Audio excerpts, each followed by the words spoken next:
আমাদের খোসকেরা টাকলুর উপরে প্যান পরে, যারা তাহাজ্জুদের নামাজ পড়ে, যারা 50 জন দাঁড়ালেই তাদের প্যান গরম হয়ে যায়।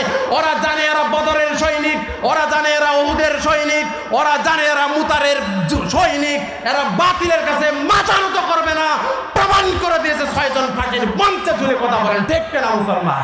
অতএব যেই যুবকেরা তাহাজ্জুদ পড়ে, যেই যুবকদেরকে ফজরের নামাজের মধ্যে পাওয়া যায়, যেই যুবকরা ইমানের বলে বলিয়ান হয়ে তারা ইসলামকে কায়েম করতে চায়, এই যুবকদেরকে ফাঁসির মঞ্চকে দেখায় ভয় করা যাবে না, এই যুবকদেরকে জেলের ভয় দেখিয়ে থামিয়ে রাখা যাবে না, যাবে না, যাবে না।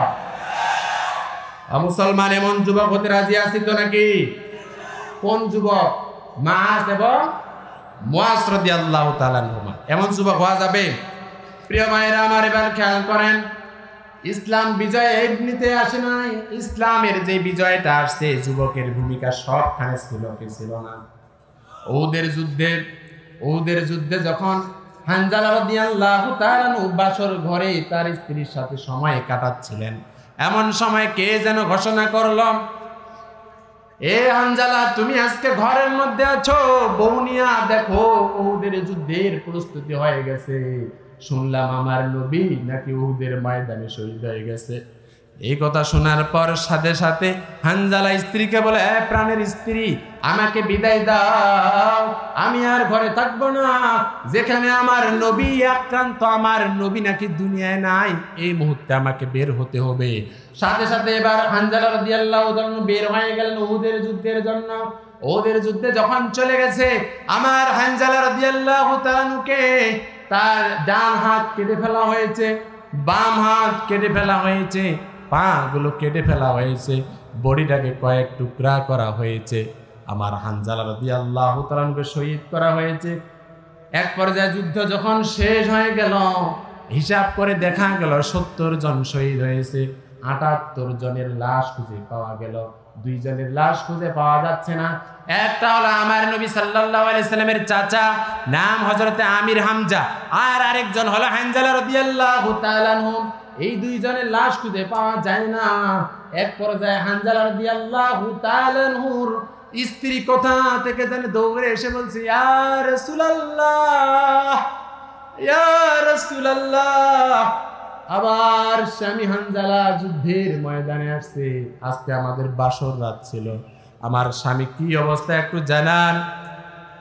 রাসূল সাল্লাল্লাহু আলাইহি ওয়াসাল্লাম কেঁদে বেহুশ হয়ে যাচ্ছে। খবর তো আছে যে হানজালা শহীদ হয়ে গেছে। আমার নবী বলে ফেললেন, হানজালা শহীদ হয়ে গেছে। তার স্ত্রী কান্না করতেছে। স্ত্রী বলছে, প্রাণের নবী, শুনেছি যারা শহীদ হয় তাদেরকে নাকি আপনি গোসল দেন না। যারা জিহাদ করতে গিয়ে যারা সংগ্রাম করে, যারা মৃত্যুবরণ করে, আল্লাহ তাআলা বলেন তারা শহীদ। ওই শহীদের নাকি আপনি নাকি গোসল দেন না। আমার স্বামীর গোসল ফরজ হয়ে গেছে। এমন সময় আমার নবী আরো কেঁদে বেহুশ হয়ে যাচ্ছেন। এমন সময় আসমানের দিকে জিবরাইল আলাইহিস সালাম বললেন, লক্ষ্য করুন। আমার নবী যখন একটু উপরের দিকে তাকালেন, আমার নবী দেখতে পেলেন কোথা থেকে যেন হানজালা রাদিয়াল্লাহু তাআলা আনহুকে কিছু ফেরেশতা গোসল করে নিয়ে আসতেছে, আর মাথা দিয়ে টপ টপ করে পানি পড়তেছে। সুবহানাল্লাহ বলবেন না? অতএব এমন যুবক হওয়ার দরকার আছে না নাই? মুসলমান আছে না নাই? আমরা তো সেই মুসলমান, যেই মুসলমান বাসরের ঘর ছেড়ে জিহাদের ময়দানে গিয়ে বিজয় ছিনিয়ে আনা মুসলমান, কথা বলেন ঠিক কিনা? অতএব আমাদের সামনে যদি ইসলাম কায়েমের জন্য আমাদের ইকামতে দিনের কর্মীরা ডাক দেয়, আমাদের ফিলিস্তিনকে রক্ষা করার জন্য যদি ডাক দেয়, কাশ্মীরকে রক্ষা করার জন্য যদি ডাক দেয়, আমাদের সর্বশক্তি নিয়ে আমরা রাজপথে হাজির হব, কথা বলেন ঠিক কিনা? এই মতের পক্ষে আসি কারা কারা একটু 2 হাত তুলে আল্লাহকে দেখায় দেই।